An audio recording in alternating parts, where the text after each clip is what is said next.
What makes up a stock price, and what kind of information does a stock price actually have to tell you? Well, INSEAD finance professor Joel Paris can answer those questions. He joins us now on INSEAD Knowledge. Thank you for being with us. Thank you, Shirley. You've done some award-winning research on the topic of prices and the effect of the media on prices and a lot of other things on prices. So what kind of information is incorporated into a stock price, and how does it get there? How do you read it? Stock prices are imperfect but very useful signals. They convey, they aggregate a wealth of information, and it's important to understand what kind of information gets into the stock price and whether or not it can be trusted. Stock prices, like any prices, result from the meeting of supply and demand, so buy orders meet sell orders, and the price balances out these two effects. And what in turn determines these buy and sell orders are either fundamental factors, so what's the expected future profitability of a firm, what's the expected future risk profile, what products do they have in its pipeline, what's the sort of manager's behavior, or are they good managers, competent, and so on. All this is fundamental information that investors collect, and through their trades they convey this information to the stock price.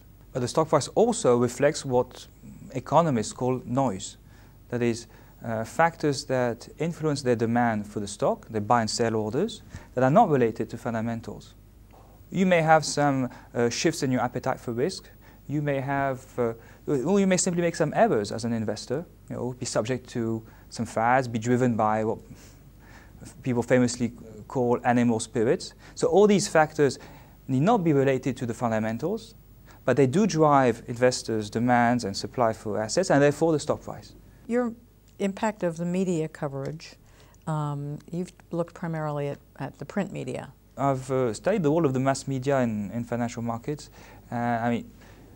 I think it's an interesting question because the classical view on financial markets is that as soon as information is made public, it gets incorporated into the stock price. I mean, if I learn that Apple has better than expected profits, then I'm going to buy Apple stock immediately, and the stock price will go up. And so this information is immediately incorporated in the firm's stock price.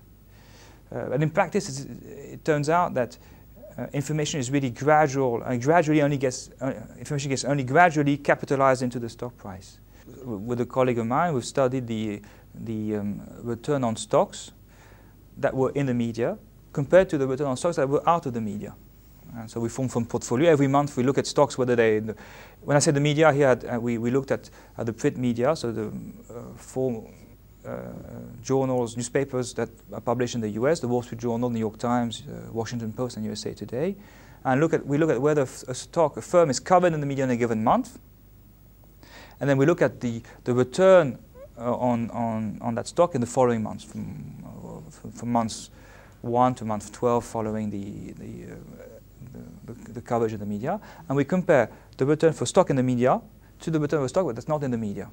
And what we find is that the stocks that are not in the media earn excess returns relative to the stocks that are in the media. If you're not covered, if you're in the shadow, then you deliver higher returns to your investors. Did that surprise you to find that? That's surprising. And what we think is that these effects are driven by either some liquidity issue, in that some stocks are really too small, even though our sample is mostly NYSE stocks, so these are fairly large stocks, or by the fact that some stocks are simply not followed, not covered by many investors, and as such the handful of investors who hold these stocks are not so well diversified. I mean, they have a lot of their money in these stocks. These stocks that are not well known are held by a few investors who therefore have a lot of money invested in these stocks, and because they're not so well diversified, they demand a premium for bearing the excess risk. So why did you decide to do this research? Do you like watching the stock market? I mean, numbers tell a lot. We know that, and this is an interesting dig into the numbers. I'm fascinated by the question of information, how it gets produced, how it propagates, how it reaches different classes of investors, how it gets in turn summarized, aggregated into a single number, which is the stock price, and then how that price in turn will influence the behavior of lots of other agents in the economy, you know, not only investors but entrepreneurs, managers, and so on. So this